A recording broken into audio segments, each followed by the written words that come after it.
আমন্ত্রণ জানাচ্ছি ২১ দেশের সংবাদে আপনাদের সাথে আছে আমি তাজনুবা জাবিন। ২১ টেলিভিশনের সংবাদ একই সাথে সরাসরি দেখতে পাবেন আমাদের ফেসবুক পেজ www.facebook.com/2124 অনলাইনে। কোভিড-19 দৈনিক সংক্রমণ হার বেড়ে ৮.29%। ২৪ ঘন্টায় আরও ২৬ জনের মৃত্যু হয়েছে, এর মধ্যে ৬০-১৫ জন। এদিকে মুজিব শতবর্ষের প্রস্তুতি নিয়ে এক বৈঠক শেষে স্বাস্থ্য অধিদপ্তরের মহাপরিচালক সাংবাদিকদের বলেন, কঠোর লকডাউনের কোনো নির্দেশনা নেই, তবে রেস্তোরাঁ, গণপরিবহন ও পর্যটন কেন্দ্রে জনসমাগম কমানোর নির্দেশনা দেওয়া হয়েছে। একই সাথে বিদেশ থেকে আগতদের কঠোর কোয়ারেন্টাইনে মানা এবং সবাইকে মাস্ক পরা বাধ্যতামূলক করার নির্দেশনা দেওয়া হয়েছে। বিস্তারিত জানাচ্ছেন স্মৃতি মণ্ডল।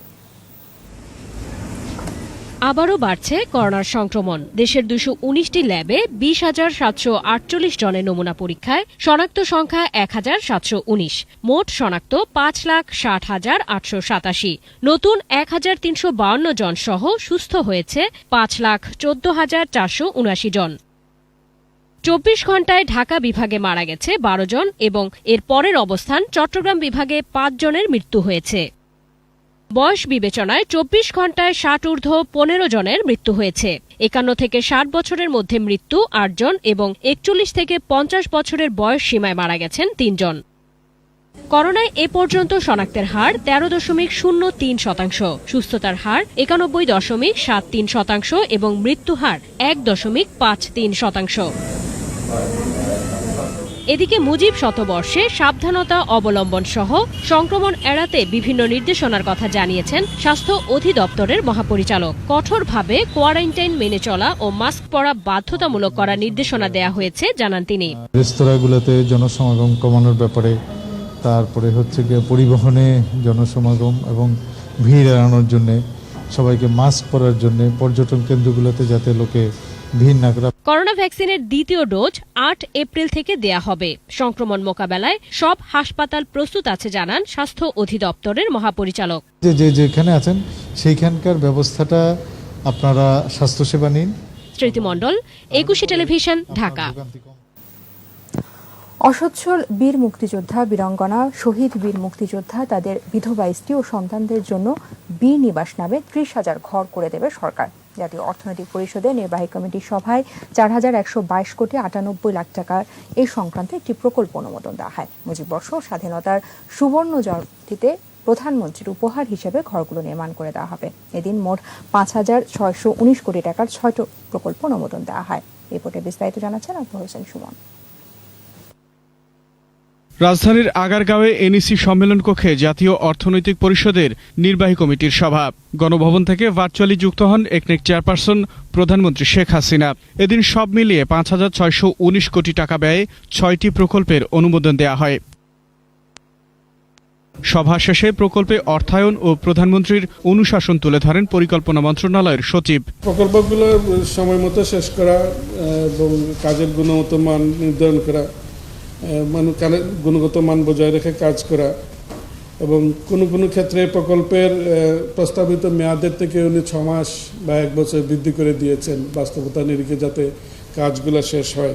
সভায় অসচ্ছল বীর মুক্তিযোদ্ধা, বীরাঙ্গনা, শহীদ বীর মুক্তিযোদ্ধা, তাদের বিধবা স্ত্রী ও সন্তানদের জন্য বীর নিবাস নামে ৩০,০০০ ঘর করে দেওয়ার প্রকল্প অনুমোদন করা হয়। বীর মুক্তিযোদ্ধা, শহীদ মুক্তিযোদ্ধা পরিবার, বীরাঙ্গনা পরিবারের জন্য ৩০,০০০ ঘর নির্মাণ করে দেওয়া হবে বীর নিবাস নামে। প্রকল্পের মোট ব্যয় হল ৪,১১২ কোটি ৯৮,৯৮,০০০ টাকা। চলমান প্রকল্পগুলো নির্ধারিত সময়ের মধ্যে শেষ করার তাগিদ দেন একনেক চেয়ারপারসন। আকবর হোসেন সুমন, ২১ টেলিভিশন, ঢাকা। স্বাধীনতার সুবর্ণ জয়ন্তীতে নৌ প্রোটোকলের আওতায় বাংলাদেশ থেকে নৌপথে প্রথম চালানে ভারত যাচ্ছে প্রাণ গ্রুপের ২৫,০০০ কার্টন লিচি ড্রিঙ্ক। নরসিংদীর পলাশে প্রাণ ইন্ডাস্ট্রিয়াল পার্ক থেকে এ পণ্য কলকাতা বন্দরে পৌঁছাবে। নরসিংদীর প্রতিনিধি মাখন দাসের রিপোর্ট, জানাচ্ছেন রত্নাজামান। প্রাণের পণ্য বোঝাই জাহাজটি নরসিংদীর শীতলক্ষা থেকে যাত্রা শুরু করে, যাবে কলকাতার বন্দরে। ৭১০ কিলোমিটার পথ পাড়ি দিতে সময় লাগবে ৮ দিন। প্রাণ ইন্ডাস্ট্রিয়াল পার্কে রপ্তানির এ আয়োজনের উদ্বোধন করেন নৌ পরিবহন প্রতিমন্ত্রী খালেদ মাহমুদ চৌধুরী। পরবর্তীতে নৌপথে আসাম, ভুটান সহ বিভিন্ন দেশে পণ্য রপ্তানি করা হবে বলে জানান প্রতিমন্ত্রী। আজকে নতুন দিগন্ত উন্মোচন হলো। আমরা ভবিষ্যতে এই নৌপথ ব্যবহার করে শুধু আছে কলকাতা নয়, আমরা আসাম, ভুটান বিভিন্ন আশেপাশের যে দেশগুলো আছে সেগুলোতে আমরা এই পণ্য পাঠাতে চাই। ভারতে প্রাণ গ্রুপের রপ্তানি কার্যক্রম শুরু হয় 1997 সালে। তখন পার্শ্ববর্তী রাজ্য ত্রিপুরায় যেত প্রাণ চানাচুর। সেখান থেকে এখন ভারতের 28টি রাজ্যের প্রতিটিতেই প্রাণ পণ্য রপ্তানি হচ্ছে। প্রাণ আরএফএল এর যোগসূত্রেই প্রাণ আরএফএল গ্রুপ পৃথিবীর বুকে আত্মপ্রকাশ করবে এবং বাংলাদেশি পণ্য নিয়ে কেবলমাত্র ঘোড়াশাল এলাকায় নয়, কেবলমাত্র বাংলাদেশের নয় বা পৃথিবীর প্রত্যন্ত অঞ্চলে ছড়িয়ে যাবে। সাশ্রয়ী মূল্যে তারা ভারতে পণ্য বিক্রি করতে পারবে, যেহেতু পণ্য পরিবহন খরচ কমে যাচ্ছে, সুতরাং কম্পিটিটিভনেস বেড়ে যাবে। ভারতীয় পণ্যের চাইতে আরও সস্তায় আমরা আমাদের পণ্যটা নিতে পারবো এবং এর জনপ্রিয় হবে স্বাভাবিকভাবে। সড়ক পথের চেয়ে নৌপথে পণ্য পরিবহন খরচ 30% কম বলে জানায় সংশ্লিষ্টরা। রত্না সামান, 21 টেলিভিশন। বিএনপি চেয়ারপারসনের উপদেষ্টা ও রাজশাহীর সাবেক মেয়র মিজানুর রহমান মিনু ও দলটির সাংগঠনিক সম্পাদক রুহুল কুদ্দুস তালুকদার দুলু সহ 4 নেতার বিরুদ্ধে রাষ্ট্রদ্রোহ মামলা করা হয়েছে। দুপুরে রাজশাহী মহানগর মুখ্য হাকিম আদালত 2-এ মামলাটি করেন মহানগর আওয়ামী লীগের আইন বিষয়ক সম্পাদক মুসাব্বিরুল ইসলাম। মামলায় গত 2রা মার্চ রাজশাহীতে বিএনপির বিভাগীয় সমাবেশে প্রধানমন্ত্রী শেখ হাসিনাকে 75-এর 15 আগস্ট স্মরণ করিয়ে দিয়ে প্রাণনাশের হুমকি ও বর্তমান সরকার উৎখাতে রাষ্ট্রবিরোধী বক্তব্য দেওয়ার অভিযোগ আনা হয়েছে। মামলার অপর আসামিরা হলেন রাজশাহী মহানগর বিএনপির সভাপতি ও সাবেক সিটি মেয়র মোসাদ্দেক হোসেন বুলবুল এবং মহানগর বিএনপির সাধারণ সম্পাদক শফিকুল ইসলাম মিলন।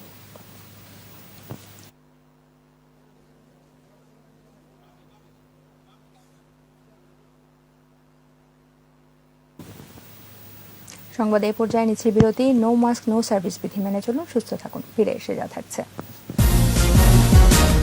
ফিরছে সোনালী আঁশের সুদিন। টাঙ্গাইলে 6,000 টাকা মন করে বিক্রি হচ্ছে পাট।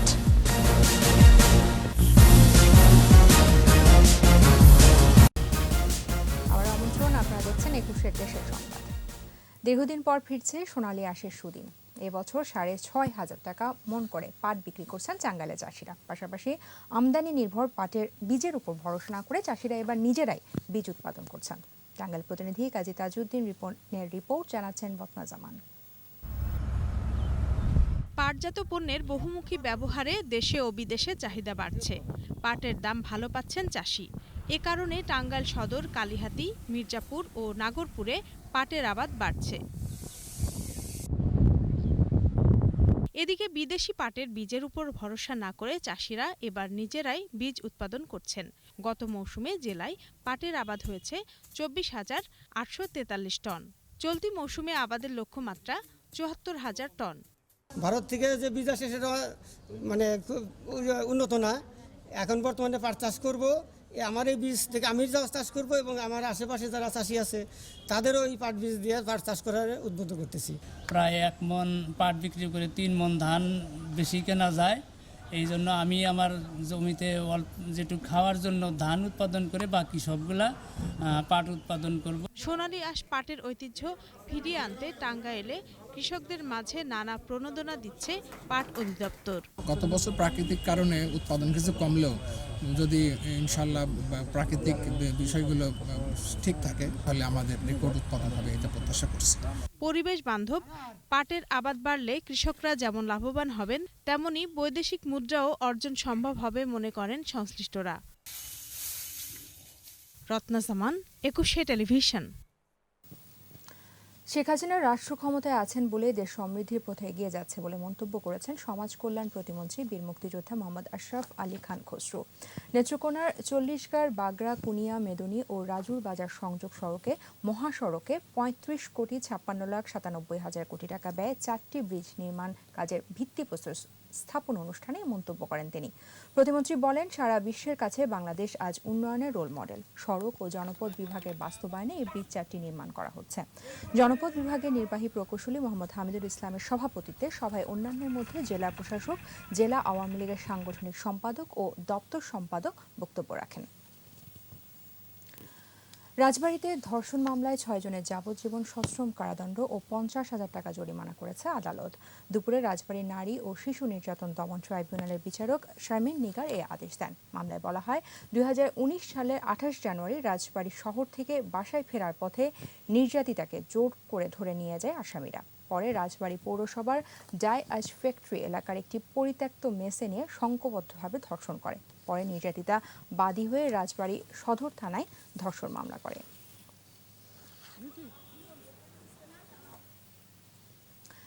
রাজশাহী তানোরের লালপুরে আলু খেতে জরুরি অবতরণের সময় আছড়ে পড়েছে প্রশিক্ষণ বিমান। দুপুরে যান্ত্রিক ত্রুটির কারণে বাংলাদেশ ফ্লাইং একাডেমির STAGG প্রশিক্ষণ বিমানটি জরুরি অবতরণ করে। এই সময় বিমানটি উল্টে 2 পাইলট সামান্য আহত হয়েছেন। তাদের উদ্ধার করে তানোর উপজেলা স্বাস্থ্য কমপ্লেক্সে নেওয়া হয়। সেখানে শিক্ষানবিশ পাইলট মবিন ও মাহফুজকে প্রাথমিক চিকিৎসা দেওয়া হয়েছে। তারা এখন আশঙ্কামুক্ত বলে জানিয়েছেন রাজশাহীর সহকারী পুলিশ সুপার আব্দুল রাজ্জাক।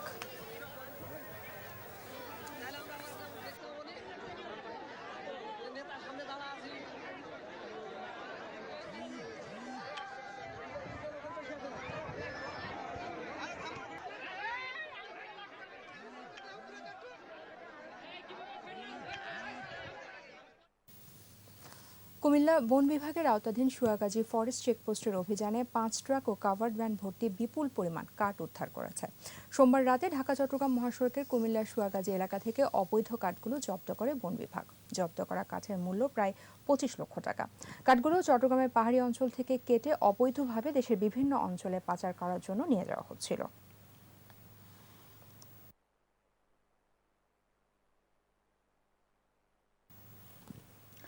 সিলেটে বিভিন্ন ব্র্যান্ডের প্রায় 10 কোটি 76 লাখ টাকার মাদক ধ্বংস করেছে বর্ডার গার্ড বাংলাদেশ বিজিবি। দুপুরে বিজিবি 19 ব্যাটালিয়নের বাস্কেটবল গ্রাউন্ডে মাদকদ্রব্য ধ্বংস করা হয়। বিজিবি জানায়, ধ্বংস করা এসব মাদক 2019 সালের 17 ডিসেম্বর থেকে চলতি বছর 28 ফেব্রুয়ারি পর্যন্ত জকিগঞ্জ সীমান্তের বিভিন্ন এলাকা থেকে জব্দ করা হয়। এর মধ্যে রয়েছে বিভিন্ন ব্র্যান্ডের মদ, গাঁজা, ফেন্সিডিল, ভারতীয় বিড়ি ও বিপুল পরিমাণ ইয়াবা। অনুষ্ঠানে প্রধান অতিথি ছিলেন বিজিবির রিজিয়ন কমান্ডার ABM নওরোজ এহসান।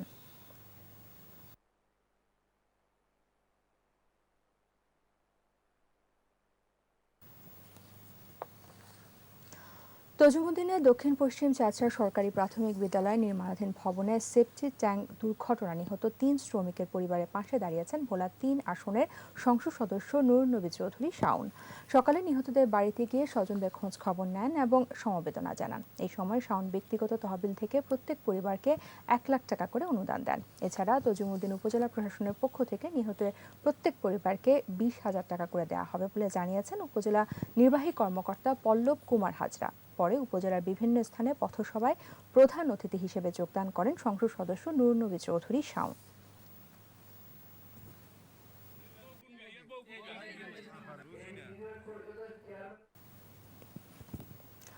বনমালী এখন গুটি গুটি পায়ে হাঁটে। ওর হাঁটতে চলা দেখে হাসি ফোটে বাবা মার মুখে। কিছুদিন আগেও এই হাসি ছিল না। অর্থের অভাবে সন্তানের টিউমারের চিকিৎসা করাতে পারছিলেন না। 21 টেলিভিশনের সংবাদ প্রচারিত হওয়ার পর পাশে দাঁড়ান ঠাকুরগাঁও জেলা প্রশাসক ও জার্মান প্রবাসী এক হৃদয়বান মানুষ। ঢাকার পিজি হাসপাতালে একদল চিকিৎসক মানবতার ডাকে সাড়া দিয়ে অস্ত্রোপচার করে তাকে সুস্থ করে তোলেন। ঠাকুরগাঁও প্রতিনিধি SM জসিমউদ্দিনের রিপোর্ট, জানাচ্ছেন মুশফিকা নাজনীন। টিউমারের কারণে ঠিকমতো শুতে পারত না, বসতে পারত না 7 মাসের বনমালী। সে এখন উঠে বসছে, মনের আনন্দে বাড়ির উঠোনে খেলে বেড়ায়। 21 টেলিভিশনের সংবাদ প্রচার হওয়ার পর এগিয়ে আসেন অনেকে। ঠাকুরগাঁও জেলা প্রশাসক ডক্টর KM কামরুজ্জামান সেলিম ও জার্মান প্রবাসী সৈয়দ শাকিলের আর্থিক সহযোগিতায় বনমালীকে ভর্তি করা হয় ঢাকায় বঙ্গবন্ধু মেডিকেল বিশ্ববিদ্যালয় হাসপাতালে। আমার খুবই ভালো লাগছে যে এই অফুরন্ত সম্ভাবনার এক শিশু সে সুস্থ জীবনে যে ফিরে আসতে পারলো। আমরা আশা করব এই ধরনের সংবাদ আরো যেন প্রকাশ পায় এবং সারা বিশ্বে যেন ছড়িয়ে পড়ে। এবং আমি প্রবাসী ভাইদের কাছে অনুরোধ করব, যে যেখানে আছেন তার সামর্থ্য অনুযায়ী দেশের কল্যাণে, মানুষের কল্যাণে এগিয়ে আসুন। প্রায় 1.5 মাস পরীক্ষা নিরীক্ষার পর অপসারণ করা হয় টিউমার। এরপর সুস্থ হয়ে মার কোলে বাড়ি ফেরে বনমালী। অনেক মানুষ আমাদেরকে সহযোগিতা করছিল, সেই সহযোগিতা করার জন্য আমার বাচ্চাটা আজ ঢাকা মেডিকেল থেকে সুস্থ হয়ে আসছে। জার্মানের এক স্যার আমাদেরকে সহযোগিতা করেছে এবং আমাদের ডিসি অফিস ঠাকুরগাঁ থেকে কিছু সহযোগিতা করেছে, আরও অন্য ভাইরা সহযোগিতা করেছে। সেই জন্য আমরা পিজি হসপিটাল থেকে চিকিৎসা সহযোগিতা করে 1.5 মাস থেকে ওই জায়গা থেকে আসলাম। যে সন্তানকে নিয়ে অনিশ্চয়তায় দিন কাটছিল পরিবারের, সেই সন্তান সবার সহযোগিতায় আজ সুস্থ হওয়ায় কৃতজ্ঞতা প্রকাশ করেন বাবা মা।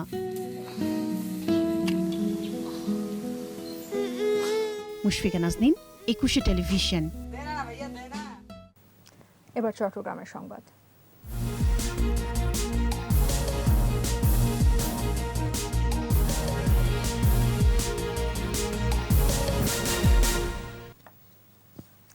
চট্টগ্রামে জাতির জনক বঙ্গবন্ধু শেখ মুজিবুর রহমানের জন্মশতবার্ষিকী উপলক্ষে কবিতা পাঠ ও শিশু কিশোর সমাবেশ করেছে দক্ষিণ জেলা আওয়ামী লীগ। বঙ্গবন্ধু শিশু কিশোর মেলা চট্টগ্রাম দক্ষিণ জেলা শাখার এই আয়োজনে উপস্থিত ছিলেন দক্ষিণ জেলা আওয়ামী লীগের সাধারণ সম্পাদক মফিজুর রহমান, ইঞ্জিনিয়ার মোহাম্মদ রাশেদ, সৈয়দ মোর্শেদ উল্লাহ সহ অন্যান্যরা। বক্তারা বলেন, বঙ্গবন্ধুর রেখে যাওয়া আদর্শ বাস্তবায়ন করছেন তাঁরই কন্যা প্রধানমন্ত্রী শেখ হাসিনা।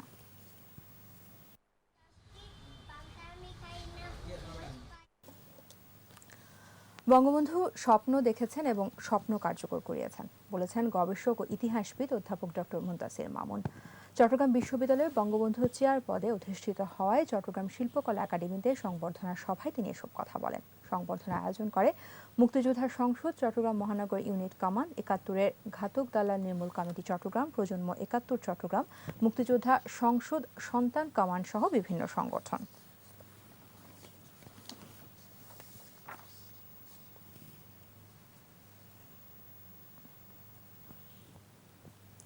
শেষ করছি ২১-এর দেশের সংবাদ। যাবার আগে ফার্স্ট সিকিউরিটি ইসলামী ব্যাংক লিমিটেড সংবাদ শিরোনামগুলো জানাবো আরও একবার। বাড়ছে করোনার সংক্রমণ, আরও ২৬ জনের মৃত্যু, জনসমাগম না করার নির্দেশ।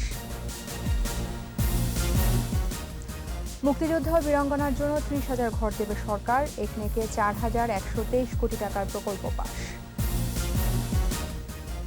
নৌপথে খাদ্যপণ্যের প্রথম চালান যাচ্ছে ভারতে, কমবে ৩০% খরচ।